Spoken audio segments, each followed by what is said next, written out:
La parole à Monsieur Éric Algrin pour le groupe Paris en commun.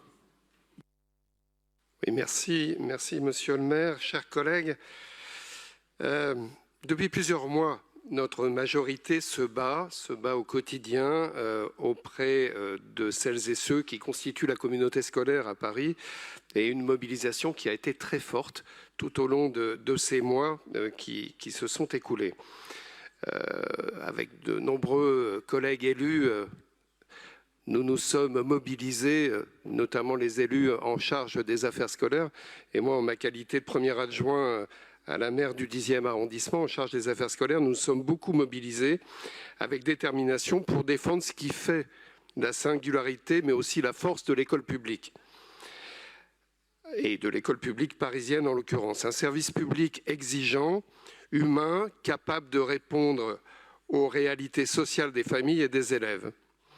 Aujourd'hui encore, c'est cette vision que nous portons dans cette délibération face à un État qui, trop souvent, se contente d'une approche comptable et déconnectée du terrain. Mais revenons aux faits. Depuis 1982, Paris a fait un choix courageux et profondément progressiste, celui de garantir à toutes les directions d'école une décharge totale d'enseignement dès 5 classes, là où partout ailleurs en France, les directrices et directeurs d'école ne bénéficient que d'un temps complet, ne bénéficient pas d'un temps complet et à partir de 12 classes. Cette avance parisienne, nous en sommes fiers, elle n'est pas un caprice local, elle n'est pas un luxe non plus, elle est un outil indispensable pour garantir la qualité du service public d'éducation dans une ville dense, complexe et marquée par de très fortes inégalités sociales. Et nous savons combien ce temps dédié change tout. Ce temps libéré permet aux directions d'école d'être au contact des familles, de repérer les situations de précarité, d'accompagner les élèves les plus fragiles, de travailler avec les services de la ville et d'agir en première ligne lorsque des crises surgissent. Et bien entendu, tout au long d'une mandature, c'est assez normal que nous ayons à vivre des crises qui apparaissent. À Paris, ce dispositif est un pilier de la réussite éducative.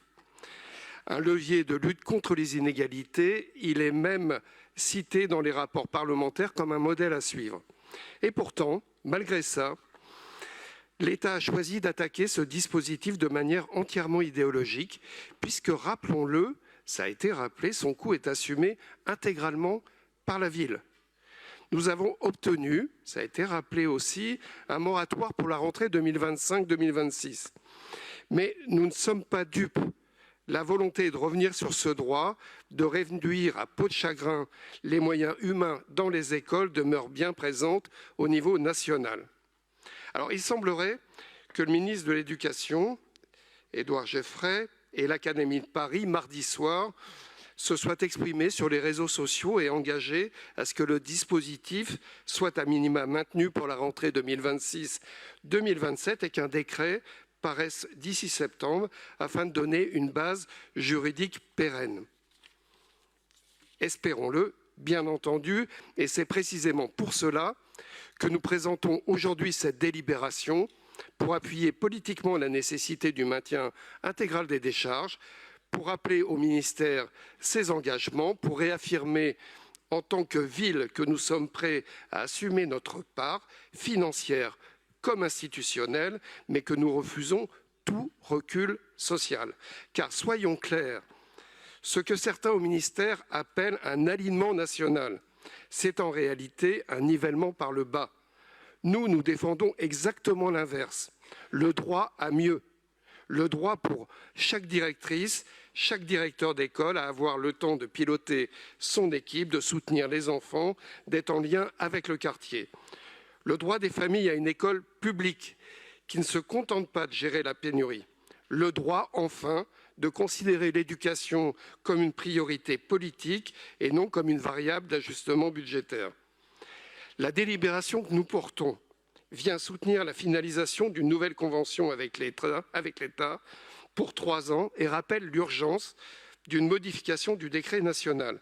Elle rappelle aussi que la ville est prête à continuer d'assumer les 12 millions d'euros annuels le même montant qu'en 2019, malgré, je le rappelle, la suppression de 32 directions. Monsieur Algrin, Chers collègues, et j'en conclus, défendre les décharges des directions d'école, ce n'est pas défendre un avantage catégoriel, c'est défendre un service public fort, c'est défendre une école qui protège les plus fragiles. Nous continuerons de nous battre pour cela.